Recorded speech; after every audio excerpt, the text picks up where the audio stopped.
Today we're going to talk about habits, how habits formed, how you can ingrain your own positive habits, and how to make habits work for you.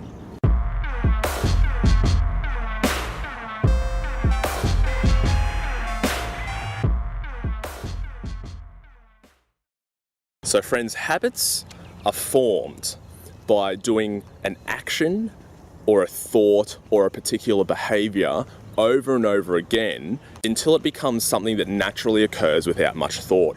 So how this works in the brain, every time you do, say for example, you do a new action, like you go to the gym, or you eat a certain food, or you drive a certain route home from work, a neural pathway, a little connection, a little pathway in the brain is formed between 2 points.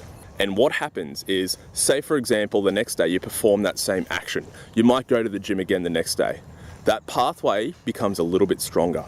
And what happens is this little substance called myelin builds around that pathway.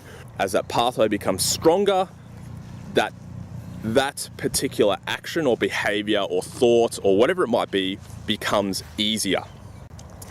Now the problem with this is it can work for you or it can work against you. So guys, that example before with the gym is an example of how the habitual process can sort of work in your favor.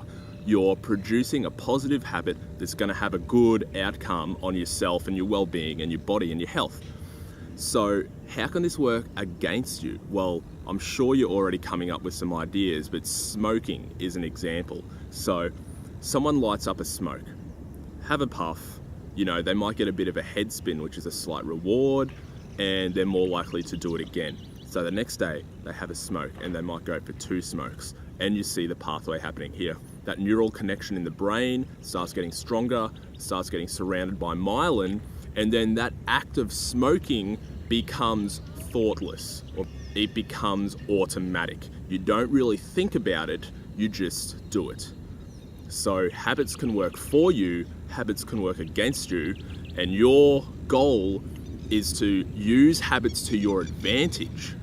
So here's the problem that people have with building habits. Now you need patience to build a strong, solid, long-lasting, lifestyle-changing habit. A lot of people think that they can go, okay, so I'm here, what I'm gonna do now is I'm gonna exercise twice a day, I'm gonna eat salads for every meal, I'm gonna eat lean chicken breast every meal, all these things. It's just not doable, it's overwhelming for the body, and you haven't built up that pathway in the brain enough to jump from 0 to 100. So how do you get around this? It's sort of like training for a marathon. You don't expect to go from no running at all to a 42K run just like that. You have to build up to it. So how do you do that with habits? You build up slowly. So for example, when it comes to nutrition, the first step you might make is 1 meal every day. You're going to make a salad. You're gonna start there. Maybe the week after that, you're like, good, I've been doing the salad, I've been going fine with that. I'm gonna add chicken breast to that same meal every day.